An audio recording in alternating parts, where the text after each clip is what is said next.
You're watching NeveN Gaming. Enjoy the video. Hey guys and gals, Never here from NeveN Gaming. It's Sunday Mountain Twitter, the Gaming Drag. Today I'm coming back at you with the Let's Play episode of NeveN, A Ket's Path. So yeah, let's go ahead and jump right back into it, shall we? Alarm chain, you were up, and let's go. Alright. She's Manasa, our Saluthan's chosen, I presume. It's reassuring in a way to hear panic, anger, or incomprehension in other people's voices. It shows me I'm not alone. Enough. The silence comes instantly. It's not so much that we stay quiet, but rather that we are unable to speak. A shiver of terror runs through me as I feel my head swivel on its own and my eyes land on Tess, who's sitting in his chair with an absolutely deadpan expression. Manasa, my dear, can you make sure everyone understands each other? The ewe next to him tilts her head to one side for a moment before activating her brand, and the lines on her skull start to move slowly. It's been a long time. Why bring us here? There are 12 of us again. Really? I suppose that deserves a gathering, but I wish you'd leave me out of your little games, Tess. Come on, you know I'm just here to explain the rules. What they decide to do with the situation is up to them. If you say so, done. They'll understand you. Thank you. A brief silence follows, and I realize that I can move my head again. Talking seems forbidden, though. Good. Let's calm down. You've had time to panic, now try to do something useful to get yourself out of this and figure out what's going on. Not that there's much I can do in my situation. I'm still unable to get up from this seat and talk, so the best thing to do right now is probably to observe as much as I can about what's going on, and to use my memory for something other than memorizing songs this time. The most urgent thing is probably to try and identify the other. What was the word he used to refer to our group? Avatars. To my left, I've already spotted Tennock, so I glance over his shoulder to see who's set up next to him.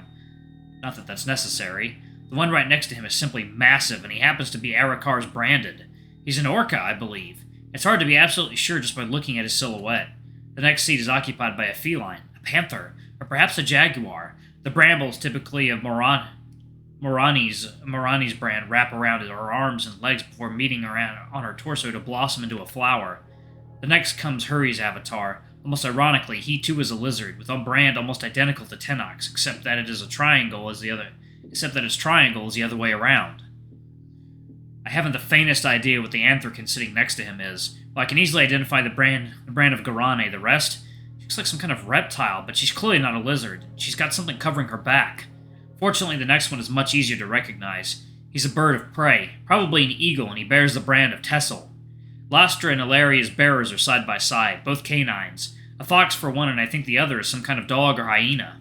That leaves Seluthan. When my gaze falls on his seat, only Tessa's brand prevents me from uttering a yelp of surprise. How did I not notice this before? It can't be! It's not an Anthracon that bears the brand of the god of the hunt. It's an animal. A mere stoat lying uncomfortably on the seat with head 2 half circles intertwined on its chest. It doesn't make any sense. An animal can't bear a brand. They provide us with a consciousness that makes us Anthracons. An animal with a brand is simply unheard of.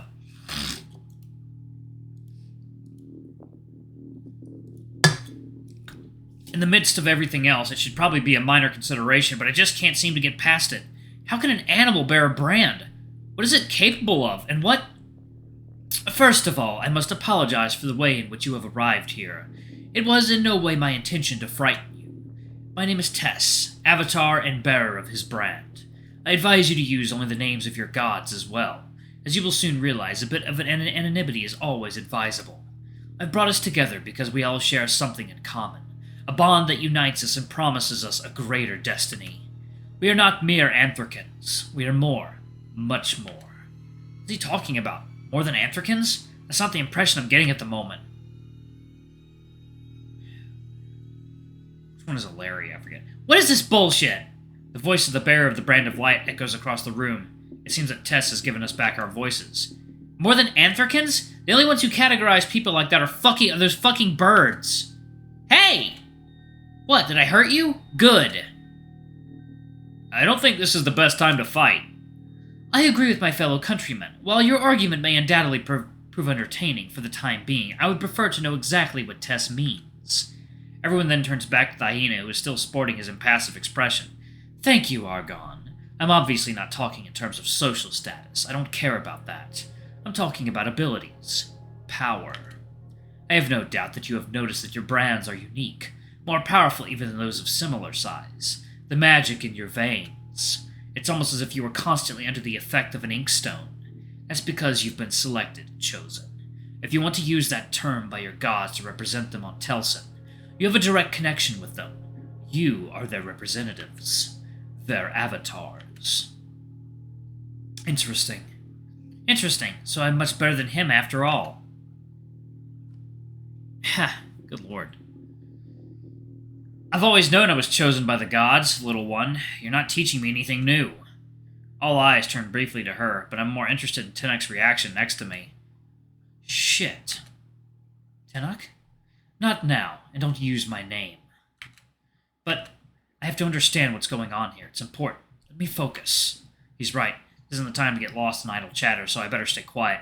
I still don't know exactly why Tess brought us here or why he's telling us all this information, and I've got dozens of questions on my mind. One of them, though, is more prevalent than the others. Why me? Why us? I never asked for these powers. Because the gods saw something interesting in you. Your strength, your intelligence, your status in society. His gaze meets mine. Your ability to get into trouble. Something that intrigues, excites, or amuses them. The gods can be benevolent as well as ruthless, after all. That's all nice and dandy, but in my experience, nothing positive comes without its share of problems. So, what's the catch? The side effects of our powers, I suppose. That's right. Mortal bodies are not designed to withstand such power. The price we pay is a way of getting around this problem. It allows us to reach our full potential. There is another aspect, however, that you are probably not aware of yet. Another ability that is unique to us. We can, as avatars, naturally increase the strength of our brand. We can become even more powerful. What? How? There's imperiousness in Lastra's voice to such an extent that his question sounds more like an order. As for me, I don't know. What I'm already able to do frightens me at times, and I'm still learning the basics of my power. Only the gods know what I'll be able to do once I've mastered my brand. So increasing its strength further, even knowing how, is that really something I'd want? Oh, it's quite simple, really. If you kill another avatar, your brand will absorb the power of his, increasing in size. No, are we meant to kill each other? It's out of the question. I'm not even sure I want my brand, so I certainly don't want to do that. But I won't necessarily have a choice, will I? If someone comes for me. A terrifying thought crosses my mind. They don't have to come. One of them is already here. The gaze slides briefly to Tenok. If he tries anything, would I be able to... No, calm down. He would never do that.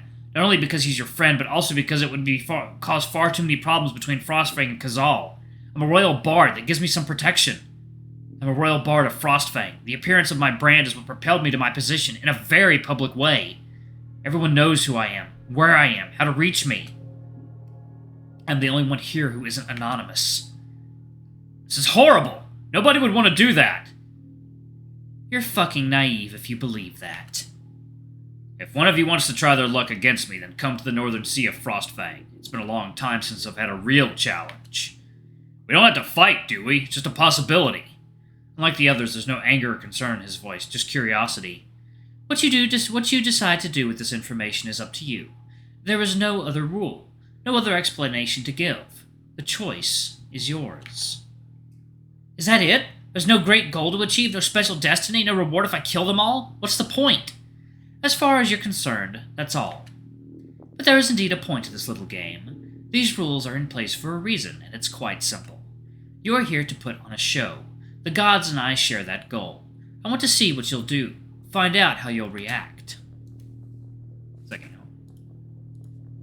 Alright, guys and gals, and we are back. Let's jump back into it, shall we? Okay. A show? You're talking about our lives, our choices, maybe the deaths of several people. It's not just a performance prepared in advance for the enjoyment of the audience. Oh, but you're right about that. It's much better than a performance. Seeing Anthracans trying to survive, fighting with all their might, trying to make the right choices, it's infinitely more entertaining than any scripted play. I'll be watching your every move carefully, and I expect great things from you. If you don't like it, well, I'm not hard to find if you really want to hunt me down. But you should know that I'm not easy to stop. and I intend to enjoy this show until the end. The brand of Tess shines even brighter. For a brief moment, I don't notice anything. Then I see them. Behind each of the other avatars, I see what looks like a pale silhouette, hard to see or recognize. A shiver runs through me as I feel something brush the back of my neck. Do I have one of them behind me too? Ellois? No. No, that's impossible. You can't be here. You're not here. You're dead. Stop it. Disappear. Whatever the fuck you're doing, you stop it right now. Otherwise, I swear I'll claw your eyes out and make you swallow them. I think my message got through. The shiver on the back of my neck disappears and I breathe again. Didn't even realize I'd stopped. It's been 7 years since I last heard that voice. 7 years since my grandfather died. To hear him again, especially as it was different. There was something muffled about it, a bit like it was coming from behind a wall. So this is the power of the brand of Tess. Impressive. I raised my head to look at the others. Most of them also seemed to be in shock at what happened. Hurry is the most affected. He's pulled by his knees up and is now hugging them to his chest. By the gods, is he a child? Ilaria's body, in contrast, is expressing a radically different emotion. It's pure, unadulterated rage. You let her stay where she is. Don't you dare use her again for your filthy tricks. You're not going to make things any better by getting angry like that. What the fuck do you care? Because you're making a spectacle of yourself. The implication is not complicated to understand. He gives Tess what he wants. Ellois seems to get the idea and goes silent again. If I may, by NeveN, if Hurry looks young to me, this one is barely a kid. There's no way he's over 20 with a voice like that. As Tess pointed out, we don't have to fight each other, do we? I have another suggestion. I am the Wathir Aemon of Makad, and I am currently in Kadir, our capital. A Wathir? If I remember correctly, what Aket told me, they are the heirs to the throne of Makad. This Aemon is someone important. Fool. Argon? I think I know what he's going to say, and it'll never work. Intrigued, I focus my attention back on the bird, which everyone else seems to be doing. Our powers allow each of us to accomplish far more than anyone else ever could hope to do so. So just imagine what we could do if we worked together.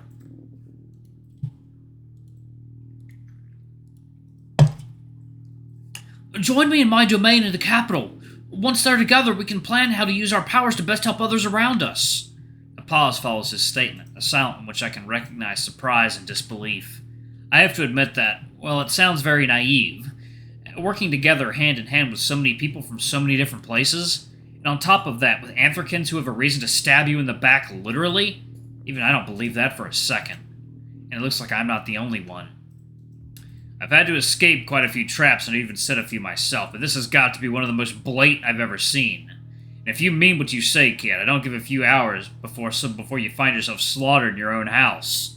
But did you really think we were going to trust a fucking Wathir?